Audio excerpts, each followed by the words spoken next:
The sun hung low over the Wyoming plains, painting the sky in hues of amber and crimson. Silas McCrae leaned against the weathered fence of his ranch, his calloused hands gripping a chipped mug of black coffee. At 42, Silas was a man carved from the land itself, broad-shouldered, with a face etched by years of wind and worry.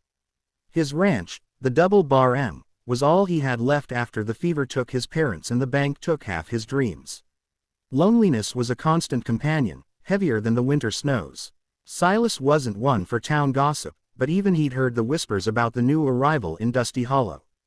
A woman, they said, with city manners and a past she didn't share. Her name was Clara Beaumont, and she'd taken up residence in the old Miller Place, a crumbling house on the edge of town.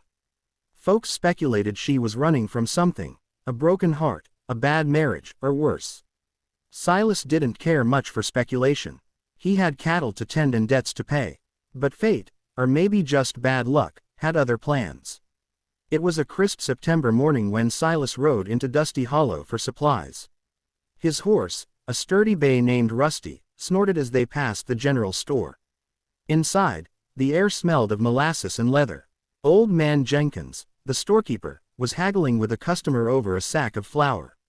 Silas grabbed what he needed: coffee, beans, a spool of wire, and headed for the counter. That's when he saw her. Clara Beaumont stood near the shelves, her auburn hair catching the light filtering through the dusty windows. She wore a simple calico dress, but there was something about her, maybe the way her fingers lingered on a bolt of blue fabric, or the quiet defiance in her green eyes, that made Silas pause. She glanced up, and their eyes met for a fleeting moment before she looked away. "Silas McCrae," Jenkins called, breaking the spell. "You settlin' up or daydreamin'?" Silas grunted, tossing 3 crumpled dollar bills onto the counter. "Settle it." As Jenkins tallied the goods, Clara approached, clutching a small tin of tea. "Excuse me," she said, her voice soft but steady. "I don't have enough for this today. Could you hold it for me?" Jenkins scratched his beard. "Ain't a charity, Miss Beaumont. $3 for the tea, or it stays on the shelf." Silas watched her shoulders tense, her fingers tightening around the tin. $3. He knew that kind of money could mean a week's worth of meals for someone like her, someone starting over. Without thinking, he reached into his pocket, pulled out another $3, his last, and slid them across the counter. "For her tea," he said gruffly, avoiding her gaze. Clara's eyes widened. "You don't have to. It's done." Silas cut her off, grabbing his sack and heading for the door. He didn't look back, but he felt her stare burning into him as he mounted Rusty and rode off. That evening, as Silas repaired a fence under the fading light, he heard hoofbeats. He looked up to see Clara riding a borrowed mare, her dress dusted with trail dirt. She dismounted with a grace that didn't belong in Dusty Hollow. "Mr. McCrae," she said, holding out a small bundle wrapped in cloth. "I came to repay you." Silas wiped sweat from his brow, squinting at her. "Ain't necessary. It is to me." She stepped closer, offering the bundle. Inside was a loaf of fresh baked bread and a jar of preserves. "I don't take charity." He took the bundle, their fingers brushing for a moment. "Wasn't charity. Just neighborly." Her lips curved into a small smile, the first he'd seen. "Then consider this neighborly, too." They stood in silence, the wind whispering through the sagebrush. Silas didn't know what to say, so he nodded toward the horizon. "You ride all the way out here alone?" "I'm not afraid of a little dust," she replied, her tone carrying a hint of challenge.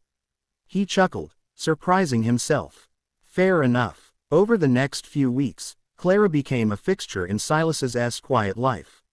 She'd show up unannounced, sometimes with a basket of biscuits, other times with a question about fixing a leaky roof or tending a garden. Silas, gruff as he was, found himself looking forward to her visits.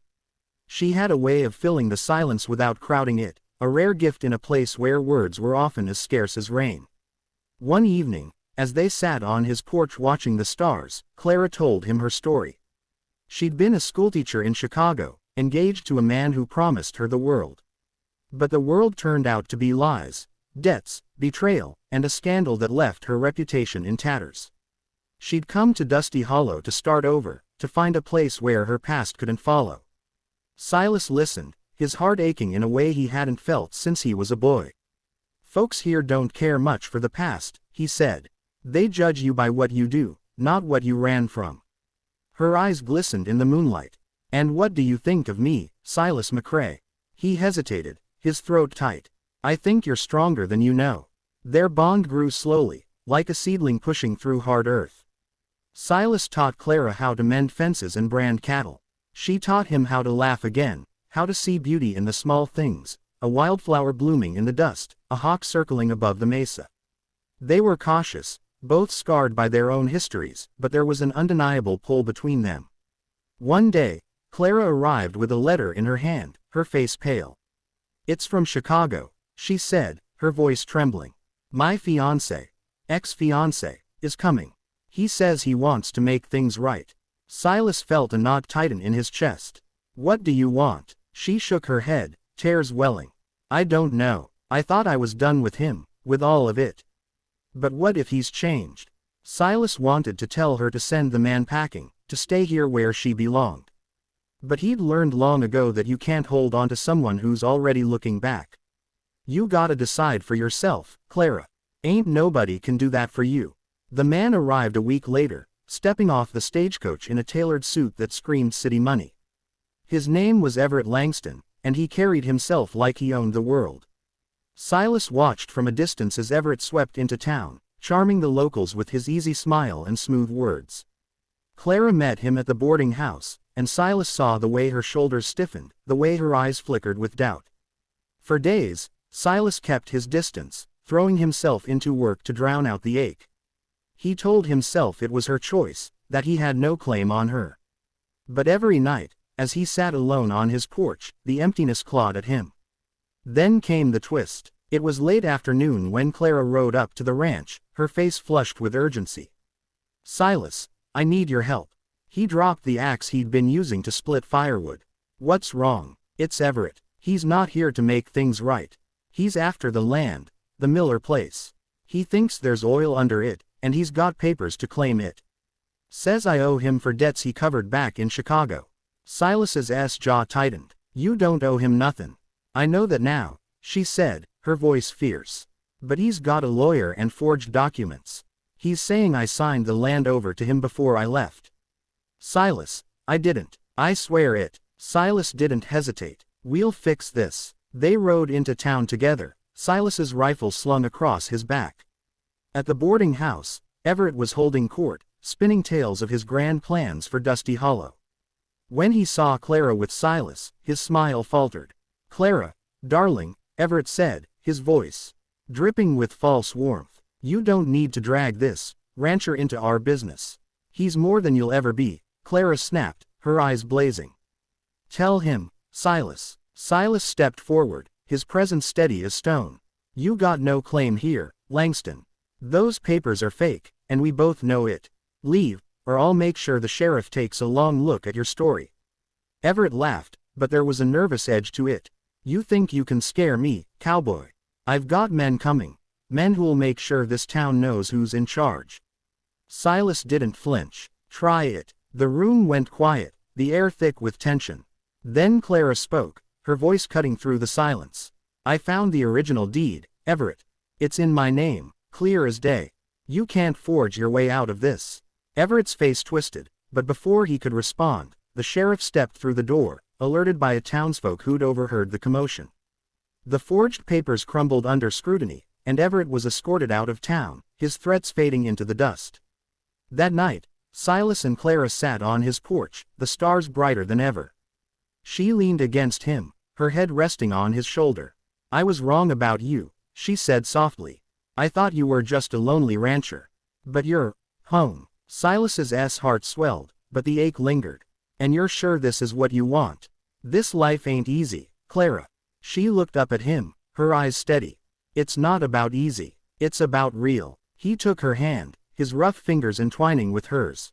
"Then stay." The twist wasn't just Everett's scheme.